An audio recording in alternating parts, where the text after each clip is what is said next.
Hey everybody, welcome to String and Story. My name is HollyAnne Knight, and today we are talking about tension for free motion quilting. Now I have set up a little scrap for us that I have labeled for loose, perfect, and tight. And let's talk through how we should test our tension before you free motion quilt. Now, the reason I am teaching you how to do this is because I recently worked on a quilt, free motion quilting, for an hour and was all excited about how it looked until I turned the quilt over. And y'all, it took me 4 hours to unpick it because my tension hadn't been quite right. So here's an example of loose quilting. You can see that on the top the quilting doesn't look too bad. The problem is when you flip it over, look at that. You can end up with nests like this, or sometimes you'll just see it pulled. Here, I'll add a little bit more tension just so you can see a less extreme example. Now you'll notice on these samples that I'm going to do for you, I'm going to always do things like loops because that's where tension problems tend to show up the worst. Look at that. So sometimes it's just pulls like that. So that's your top thread coming through to the back because there's not enough tension on this bobbin thread to pull it to the center of the quilt.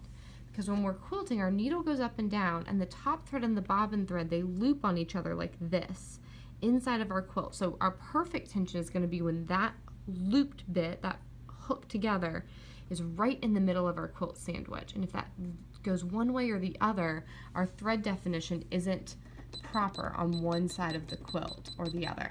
Now, let me show you what it looks like when the tension is too tight.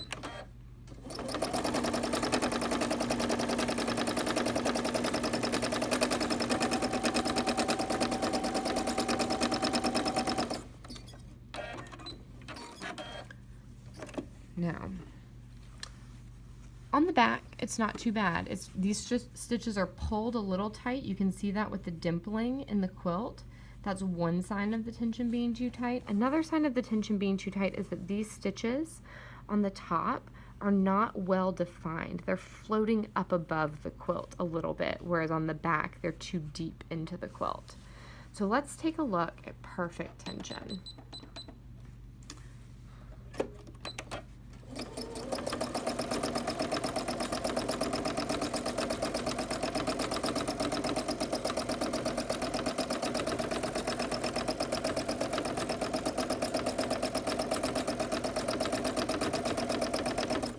I guess an important point to note is that I said perfect tension and not perfect stitch length.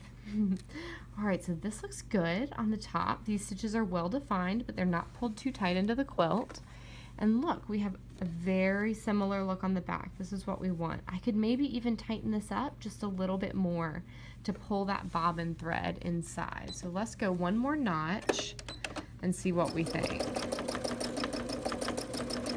Now, you want to do this test on a little scrap every time you sit down to quilt. So even if you've quilted on the same quilt before, if you've turned your machine off and turned it back on, you want to do this test again. So again, we've got clearly defined stitches on the top. Oh, and now we have nice clearly defined stitches on the back as well. Now this is interesting because, oh, here we're getting just a little too tight. You can see around that curve. So that would suggest that we want to go back to the setting I used just a moment ago for this.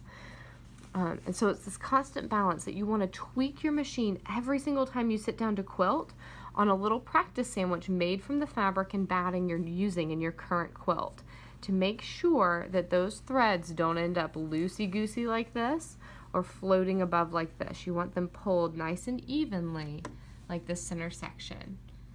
All right, guys, if you have any questions, leave them in the comments. I'd love to hear from you. Again, I'm HollyAnne Knight at String and Story, and it's my job to guide you to quilt with confidence. Have a great day.